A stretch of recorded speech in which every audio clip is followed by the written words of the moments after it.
Hello guys, Ram Ram ji. Welcome back to my new vlog. कैसे हैं आप सब? होप सब अच्छे होंगे, मस्त होंगे, हेल्दी होंगे, मज़े में होंगे, बढ़िया होंगे, अच्छा कर रहे होंगे।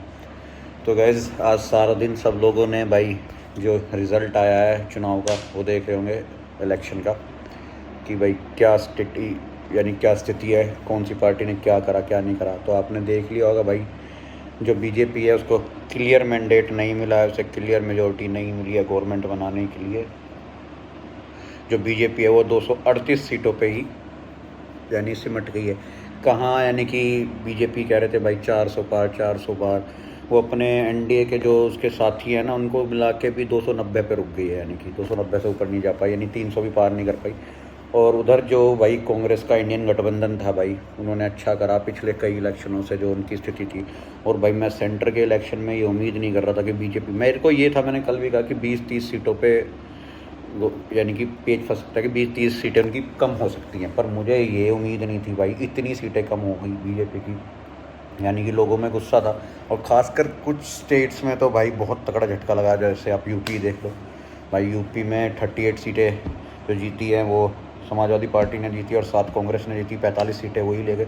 मेरे को ये था यूपी में जैसे 80 सीटें हैं, तो मैंने कहा ज़्यादा से ज़्यादा 15-20 सीटें, मैंने कहा कांग्रेस और ये सपा जीत लेगी, 60 सीटें बीजेपी पे आएगी। पर बीजेपी तो भाई इस बार यानी कि सपा से भी नीचे चली गई वहाँ पे बहुत भाई, यानी कि अखिलेश का तो बहुत बड़ा रोल हो गया। ऐसे ही भाई बंगाल में 29 सीटें टीएमसी पहुँच गई। महाराष्ट्र में भी नुकसान हुआ है बीजेपी को, अपने जो इन्होंने पार्टी तोड़ी थी, गठबंधन तोड़े थे, उसके बाद जो दूसरी एनसीपी और दूसरी शिवसेना बनी थी और कांग्रेस ने वहाँ अच्छा परफॉर्म किया है। भाई इन्हें बिहार में भी नुकसान हुआ है, वहाँ नीतीश मजबूत हो गए हैं पर बीजेपी मजबूत नहीं हुआ वहाँ पे भाई। कांग्रेस, आरजेडी और बाकी उनके जो पार्टनर थे उन्होंने ठीक ठाक काम किया। इन्हें भाई नुकसान हुआ है, हरियाणा में भी हुआ है, इन्हें नुकसान हुआ है, राजस्थान में भी हुआ है। मध्य प्रदेश में भाई इनका बहुत बढ़िया हो रहा कि 29 जीत गए, दिल्ली में 7 की 7 जीत गए, उत्तराखंड में भाई 4 सीटें थी, 4 या 5 सीटें थी वो जीते, हिमाचल में भी इतनी सीटें थे वो जीत गए वो क्लियर। तो ये बड़ी दिक्कत की, गुजरात में भी 1 सीट हार गए, पिछली बार सारे जीते थे। तो यानी कि कांग्रेस ने वापसी की है, ये आप कह सकते हैं, बहुत अच्छी है। और भाई अभी भाई सब कह रहे हैं भाई 290 सीटें जीती हैं, यानी कि मेजोरिटी से तो ये, यानी कि इस गवर्नमेंट बनाने के लिए 272 सीटें चाहिए थी। पर जैसे कांग्रेस इनकी 238 है, बाकी इनके सपोर्टिंग पार्टी जो है उनकी है, तो सरकार बनाने के लिए भाई इनके पास है यानी कि मेजोरिटी एनडीए की। पर अभी ऐसा भी हो सकता है भाई कांग्रेस भी थोड़ा गेम खेले जैसे बीजेपी खेलती है। गेम तो देखो सब पार्टियां खेलती है, तो बीजेपी भी खेलती है दूसरों के, यानी कि एमपी तोड़ना, एमएलए तोड़ना। ऐसे भाई ये भी है कि सबसे ज़्यादा जो डाउट कर रहे हैं ना, सबसे ज़्यादा लालच जो दिया जा रहा है वो मेरे ख्याल से नीतीश कुमार को दिया जा रहा है और चंद्रबाबू नायडू को, क्योंकि उनकी, नीतीश कुमार की 12 सीटें आई हैं और चंद्रबाबू नायडू की 16 सीटें आई हैं। अगर उन्होंने नीतीश कुमार को भी तोड़ लिया तो 12 हटा दो, 290 में से 278 बचेगी, और 278 में तो फिर कोई ना कोई और जो छोटी पार्टी है जिनके 2-3 ये हैं, ये सब हट जाएंगे। तो भाई खेल ज़रूर करेगी अभी कांग्रेस। सब कह रहे हैं कि बीजेपी की गवर्नमेंट बन गई है, पर भाई मेरे को भी डाउट है कि कांग्रेस को भी बड़े दिनों बाद, और ये अदर पार्टीज जो थी इंडियन गठबंधन में, इन्हें बड़े दिनों बाद एक अच्छा सपोर्ट और मैंडेट मिला है। तो ये पूरा गेम खेलने की कोशिश करेंगे कि भाई पूरी अपनी जान लगा देंगे जिससे उनकी भी गवर्नमेंट बन सके और वो बीजेपी को बाहर कर सके इससे। और भाई उसके लिए अगर कांग्रेस को जो जो पद दूसरे पॉलिटिक्स पार्टी को देने पड़ेंगे तो वो देगी कांग्रेस किसी भी सूरत में, यानी कि बीजेपी को हटाने के लिए अपने पद भी दे सकती है, अपने मुख्यमंत्री यानी अपने भाई जो मिनिस्ट्री मांगेगी दूसरी पार्टी वो दे सकती है। ऐसा भी हो सकता है कांग्रेस खुद यानी प्राइम मिनिस्टर फेस ना बने, किसी और को बना दे, ऐसा भी हो सकता है। तो देखो भाई बड़ा कैड़ा सीन है, बड़ा इंटरेस्टिंग हो गया आज का रिज़ल्ट। मेरे को इतनी उम्मीद नहीं थी, मेरे को ये था कि बीजेपी 320-330 तक आ जाएगी और 270 का जो 72 का जो उनका वो है, यानी कि अपनी क्लियर मेजोरिटी से गवर्नमेंट बना लेगी। पर भाई बहुत भारी पड़ गई। सबसे बड़ा नुकसान उन्हें यूपी से हुआ है भाई। यूपी में जो अखिलेश की पार्टी ने परफॉर्मेंस की है बहुत ज़्यादा की है, और मुझे ऐसा लगता है ये है ना, जो परफॉर्मेंस हुआ है, कुछ जो बीजेपी के नेताओं ने चुनाव से पहले जो ये बयान दिए हैं, बड़ा एग्रेसिव बयान होते थे, जैसे भाई 400 पार, यानी कि दूसरी पार्टी है ही नहीं, यानी कि। और एक चीज़ें और, जैसे इन्होंने संविधान वाला टॉपिक चला दिया था, संविधान चेंज हो जाएगा, उससे भाई जो एसटी वोट है और ओबीसी वोट है उन लोगों ने भाई वो ज़रूर उसकी तरफ, यानी कि अखिलेश की तरफ डाइवर्ट हो गया। बीजेपी का जो वोट बैंक है, जो ये एसटी का और ओबीसी का जो बैंक होता है, यानी कि वो भाई उधर चला गया कांग्रेस और सपा की तरफ। और आप ये देख लो ना, कांग्रेस के बड़े, बीजेपी के बड़े बड़े नेता आ रहे हैं। स्मृति ईरानी, जिन्होंने पिछली बार राहुल गांधी को अमेठी में हरा दिया था, वो भाई वहाँ के अगर राहुल गांधी लड़ते तो जब भी हरा देते, वो वहाँ के उनके सपोर्ट कैंडिडेट से हार गई और अच्छे खासे मार्जिन से आ रही हैं। मुजफ्फरनगर से भाई संजीव बालियान, भाई सेंट्रल मिनिस्टर थे, 2 बार का सांसद थे और भाई बड़ा नेता हैं, जाट नेता यहाँ पे पश्चिम उत्तर प्रदेश में, वो हार गए। यानी पश्चिम उत्तर प्रदेश में ज़्यादा बीजेपी को नुकसान हुआ, जैसे मुजफ्फरनगर हो गया, कैराना हो गया, और भी सहारनपुर हो गया, नगीना हो गया। नगीना में वो जीत गए भाई, चंद्रशेखर आज़ाद जीते गया पहली बार भाई, उसने चुनाव लड़ा, उसकी पार्टी ने एक ही सीट पे लड़ा था और एक वो जीत ली। यानी बसपा मायावती एक भी सीट नहीं जीती। मेरे को ऐसा लग रहा है कि चंद्रशेखर आज़ाद जो अब एक एसटी का मायावती चेहरा थी ना, एक दलित चेहरा, वो अब चंद्रशेखर आज़ाद बनते जा रहे हैं और इस सीट जीतने से उनकी भी वैल्यू बढ़ेगी, वो भी गठबंधन का हिस्सा रहेंगे। उन्हें भी यानी कि आगे आने वाले चुनाव में जैसे उनकी पार्टी को एमएलए के टिकट मिलेंगे, इस बार नहीं मिले, उन्हें भी यानी कि अब कंसिडर किया जाएगा, मुझे ऐसा लगता है। और वो मुझे ऐसा लगता है वो भी भाई इंडिया अलायंस को ही सपोर्ट करेंगे। वैसे उनको सपोर्ट नहीं किया गया था, लिया नहीं था इंडिया अलायंस में, पर अब उनकी इस सीट जीतने से वो भी उनको अब कंसिडर्ड किया जाएगा इंडियन अलायंस से, जो इंडियन ये कांग्रेस और ये इंडियन अलायंस हुआ है इससे। तो भाई अभी सब कह रहे हैं बन गया, पर मेरे को ऐसा लग रहा है अभी बीजेपी भी घबराई हुई है, उदासी है उनके चेहरे पे। उन्होंने सोचा नहीं था भाई इतना बड़ा फैक्टर मोदी के चेहरे पे चुनाव लड़ा गया था। सभी कहते हैं मोदी के चेहरे पे भाई चुनाव लड़ते हैं भाई, चाहे स्टेट्स के चुनाव हो या सेंटर का चुनाव, तो देखो भाई सीधा सीधा क्लियर था कि मोदी 2 बार से प्रधानमंत्री था और अच्छे खासे मार्जिन से उनकी पार्टी जीत रही थी। और इस बार भी यही उम्मीद लगा रहे थे कि भाई बहुत अच्छे मार्जिन, पिछली से भी ज़्यादा लेंगे। पर भाई विदेशों में बड़ा डंका बजता है मोदी का, पर इस बार आप देखो चुनाव में कितना नीचे बीजेपी गई है। और कांग्रेस ने अच्छी खासी वो ली है भाई, 50-52 सीटें थी पिछली बार, इस बार 100 पहुँच गई, तो डबल होगी। आप इन्हें लगा लो, अखिलेश की पार्टी समाजवादी पार्टी की भाई, पिछली बार 5 सीटें थी, इस बार सीधा 38 पे गई है। टीएमसी ने अच्छी खासी 29 सीटें जीती हैं।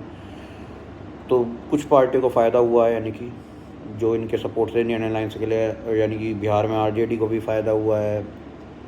और आम आदमी पार्टी भी 3 सीटें लेके चली गई। आप वहाँ देख लो, यानी कि हरियाणा में भाई दिखा, यानी कि इनके खिलाफ थोड़ा सा जो हरियाणा के लोगों को रोष था, 5 कांग्रेस के जीते, 5 बीजेपी के जीते, पर हरियाणा में इससे भी ज़्यादा रोष था, पर 5 सीटें वो फिर भी जीत गए। तो भाई नुकसान हुआ है, वो दिख रहा है कि यानी कि हरियाणा में भी अच्छा खासा नुकसान हुआ। और हरियाणा के तो अभी 3-4 महीने बाद ही भाई एमएलए के चुनाव हैं, उसमें भी दिक्कत होगी बीजेपी को। मेरे को ऐसा लगता है कि ये रिज़ल्ट वो बता रहा है कि अब बीजेपी को अपनी है ना पेटी टाइट कर लेनी पड़ेगी हरियाणा के चुनाव के लिए, क्योंकि लोग उनसे वहाँ बहुत खिलाफ है। और वहाँ खिलाफ भाई यूपी में देखो, यूपी में भी कितनी बड़ी यार वो हुई है, बड़े बड़े नेता हार गए, उनके सेंट्रल मिनिस्टर हार गए। स्मृति ईरानी इतना बड़ा चेहरा थी, वो हार गई। और भाई संजीव बालियान एक जाटों का, पश्चिम उत्तर प्रदेश का इतना बड़ा चेहरा था, आरएलडी के साथ पैक्ट करा था, आरएलडी के साथ पैक्ट करने के बाद भी भाई वो जीत नहीं पाए। हरिंदर मलिक ने उन्हें हरा दिया, क्योंकि जो आरएलडी का जो वोटर था वो बीजेपी के साथ नहीं जाने वाला था, वो दिख रहा था। पता नहीं जिस टाइम उन्होंने ना, जयंत ने थोड़ा सा, मैं कहता हूँ गठबंधन जल्दी कर लिया, भाव में बह गए, 2 सीटों पे मान गए। अच्छा खासा समाजवादी पार्टी यहाँ गठबंधन में 7 सीटें दे रही थी, और मेरे को जो लग रहा है जो सीटें उन्हें मिल रही थी वो सीटों पे समाजवादी पार्टी के कैंडिडेट भी जीत गए, और वो अपने आप लड़ते तो वहाँ से और जीत जाते। तो भाई दिक्कत हुई है यानी कि बीजेपी को। और मैं अब भी यही डाउट में हूँ कि भाई कुछ ना कुछ पंगा ज़रूर होगा। अगर देखो क्लियर मेजोरिटी की गवर्नमेंट होती है ना, तो कोई पार्टी जैसे सामने वाला नेता है ना, वो क्लियर डिसीजन लेता है, अपने तकड़ा बोल के डिसीजन लेता है, अपने डिसीजन पे यार कायम रहता है।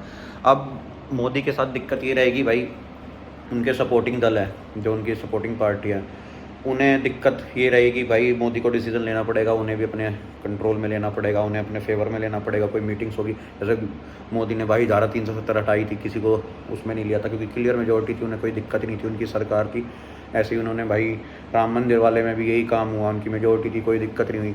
अब क्या होगा भाई, ये लोग जो दूसरे नेता हैं, दूसरी पार्टी के नेता हैं भाई, अगर ये ऐसे कोई डिसीजन लेंगे बिना उनको फेवर में लिया, बिना उनसे बात करे, ये टांग अड़ाएंगे, ये धमकियाँ दिया करेंगे सरकार गिराने की या सरकार छोड़ने की। ये कहेंगे भाई हमें भी कॉन्फिडेंस में लो, तो ये दिक्कत होगी। और भाई चाहे नीतीश कुमार बीजेपी के साथ है, पर नीतीश कुमार को मोदी स्टार्टिंग से ही पसंद नहीं है। जब मोदी को बीजेपी ने कैंडिडेट घोषित करा था ना, प्राइम मिनिस्टर फेस का, तो भाई उस टाइम नीतीश कुमार इनके एनडीए के गठबंधन में थे और उन्होंने छोड़ के दूसरा यानी इंडियन यानी कि कांग्रेस के साथ चले गए थे वो। तो ये भी चीज़ है कि नीतीश कुमार नहीं पसंद करते हैं। चंद्रबाबू नायडू ने भी पहले गठबंधन तोड़ दिया था, इनके साथ पहले से एनडीए में थे, अब दोबारा आए हैं। पर ये बताया जा रहा है चंद्रबाबू नायडू को शायद वो चीफ मिनिस्टर बना रहे हैं वहाँ का, तो शायद चंद्रबाबू नायडू को तोड़ पाना इंडिया गठबंधन के लिए थोड़ी दिक्कत की बात होगी। पर मेरे को ऐसा लगता है नीतीश कुमार को अगर अच्छा पद वो दे देंगे, कुछ अच्छा उनको बोल देंगे, तो शायद नीतीश कुमार इंडियन अलायंस में आ जाए। इंडियन अलायंस में आने के बाद जो ये बाकी पार्टियाँ कुछ इन्हें तोड़ लेंगी कांग्रेस, तो गवर्नमेंट बनाने के चांसेस है। अभी 1-2 दिन है ना, इसका थोड़ा सा मजा चलेगा। जैसे अब मोदी आ रहे हैं, मोदी अब न्यूज़ पे कुछ भाषण देंगे, और कल इंडियन अलायंस की जो वो है, इंडियन अलायंस की 6 बजे मीटिंग है, वो भी अपना कुछ ना कुछ हाथ पैर मारेंगे। पर मैं ये कहूँगा भाई उन्होंने अच्छा परफॉर्म करा है। इतनी बड़े यानी कि उनके खिलाफ भाई राहुल गांधी के खिलाफ इतना बुरा वो चल रहा था कैंपेनिंग, उसको इतनी बेइज्जती इतनी बदनामी कर दी थी, तो उस हिसाब से उसने यानी कांग्रेस ने ठीक ठाक कम बैक कर ली है भाई। 100 सीटें ले आई हैं, तो अब उनके पास मजबूती हो गई है, उनके पास कुछ आधार हो गया है। वरना ये कहते भाई कांग्रेस तो खत्म होगी, हर पार्टी कहती कांग्रेस तो खत्म होगी, कांग्रेस तो खत्म होगी। कांग्रेस अब वापस आ गई है। समाजवादी पार्टी जैसे बीएसपी खत्म हो गई, समाजवादी पार्टी को भी ख़त्म कर रहे हैं, वो भी वापस आ गए हैं। ऐसे ही महाराष्ट्र में जब उन्होंने शिवसेना तोड़ दी तो भाई सारे एमएलए और एमपी उधर चले गए। शिवसेना जो दूसरी बनी उद्धव गुट की, उसने भी भाई 6-7 सीटें वहाँ एमपी की जीत ली। ऐसे ही जो ये एनसीपी थी वहाँ महाराष्ट्र में, उसकी तोड़ के इधर चले गए थे, वहाँ उन्होंने भी 5-6 सीटें उन्होंने भी जीत ली है एमपी की। तो उन लोगों को भी दिक्कत होएगी अब वहाँ। और मेरे को ऐसा लगता है जब महाराष्ट्र में चुनाव होगा ना, अब टक्कर का होगा। जो उद्धव यानी शिवसेना जो ये है जो बट गई थी, और जो एनसीपी शरद पवार के भांजे पे चली गई थी और वो उनके पास चली गई थी, उन्हें भी दिक्कत होगी। उनके लिए भी अब शायद डाउन आएगा जब चुनाव होगा, तो वो भी चेंज ना कर लें बीजेपी से, और उससे बीजेपी से वो वापस उधर ना चले जाएँ। तो भाई अभी इंटरेस्टिंग होना है, 1-2 दिन में ना आपको पता चलेगा भाई। अभी मैं ना ये कह रहा हूँ खेल अभी होगा। वैसे गवर्नमेंट तो देखो कायदे से बीजेपी की ही बननी चाहिए, क्योंकि भाई देखो सबसे बड़ी पार्टी बन के आई है, 290 MP है उनके पास एनडीए से मिला के। और बीजेपी भी मेरे को लगता नहीं इतने कच्चे खिलाड़ी हैं। जो ये इंडियन अलायंस वाले करेंगे उनके साथ ट्रिक, तो बीजेपी ऐसे फंसने वाली है भाई। बीजेपी बहुत दिमाग चलता है उनके पास। मोदी जैसा ऐसा बंदा है कि वो एक दिन में नीचे से पलट देता है, कुछ ना कुछ सरकार गिरा देता है, पार्टियाँ ख़त्म कर देता है वो भाई। गवर्नमेंट गिरा देता है किसी भी स्टेट की, जैसे मध्य प्रदेश में गिरा दी, महाराष्ट्र में गिरा दी। तो भाई उस बंदे के साथ खेल करना बहुत मुश्किल है, मेरे को ऐसा लगता है।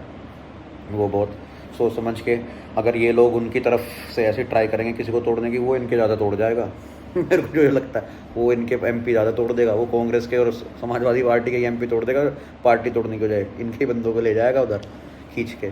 तो भाई देखो कल तक का वेट करते हैं, किसकी पार्टी बन रही है, किसकी क्लियर गवर्नमेंट बन रही है, क्या सीन होगा क्या नहीं होगा। अभी थोड़ा बहुत मुझे सस्पेंस लग रहा है, मज़ा आ रहा है, देखते हैं क्या सीन बनेगा। ठीक है गाइस, चलो गाइस अब करते हैं इस वीडियो का एंड। तो प्लीज़ वीडियो को ज़्यादा से ज़्यादा लाइक करना, शेयर करना, बेल आइकन दबा देना, चैनल सब्सक्राइब कर देना, मेरे इंस्टाग्राम पेज को फॉलो कर लो प्रशांत राज को। मिलेंगे आपसे कल नेक्स्ट वीडियो में, तब तक के लिए बाय।